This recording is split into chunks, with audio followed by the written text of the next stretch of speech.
देखिए, कांग्रेस पार्टी का जन्म ही नेहरू जी ने जब से कमान संभाली थी सनातन विरोध पे हुआ था। जो बाबा साहेब भीमराव अंबेडकर जी ने जिस संविधान को पारित करा था उसकी ओरिजिनल प्रतियां मैं लेके आया हूं।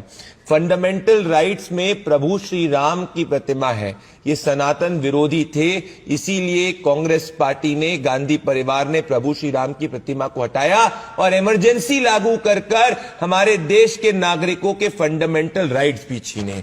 इनको चिढ़ सनातन से है, इसीलिए जब ओरिजिनल प्रतिमा के अंदर पुष्पक विमान में प्रभु श्री राम, माता सीता और लक्ष्मण थे, कांग्रेस पार्टी ने इसको भी हटाया, क्योंकि कांग्रेस पार्टी मानती है सनातन डेंगू मलेरिया एड्स है।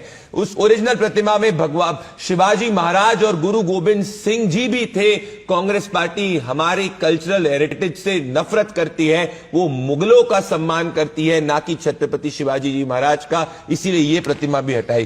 कांग्रेस पार्टी गौतम बुद्ध जी के उपदेशों से भी चिढ़ मचाती, उनको चिढ़ होती है, इसीलिए बौद्ध धर्म का प्रचार करते सम्राट अशोक और गौतम बुद्ध दोनों को इस प्रतिमा से हटाया गया। उनको जो दुनिया भर के गीता ज्ञान जिसको आज सुनते हैं, जो स्पिरिचुअलिटी की बात है, जो लाइफ एथिक्स की बात है, भगवान कृष्ण गीता ज्ञान देते हुए ओरिजिनल संविधान की प्रतिमा थे, पर कांग्रेस पार्टी की सोच बिल्कुल ब्रिटिशर वाली सोच थी, इसीलिए उन्होंने इसको भी हटा दिया।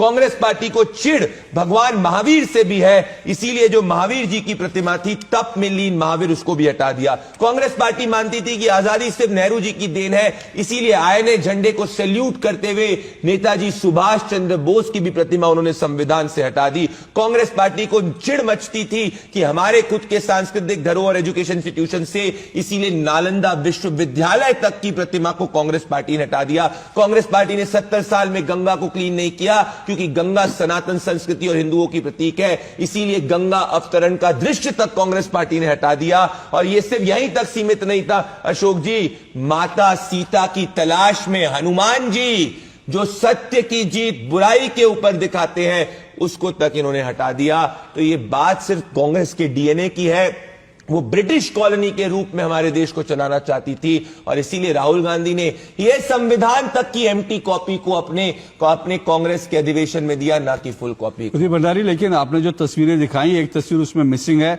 उसमें अकबर की भी तस्वीर थी संविधान में। हम बिल्कुल तो हम कह रहे हैं होना चाहिए था पूरी तरीके से, पर बाबर की तस्वीर नहीं थी, तैमूर की तस्वीर नहीं थी, औरंगजेब की तस्वीर नहीं थी, और यही कांग्रेस पार्टी को चिढ़ मच रही थी, क्योंकि कांग्रेस पार्टी के जो उपदेश है वो बाबर, तैमूर, औरंगजेब है।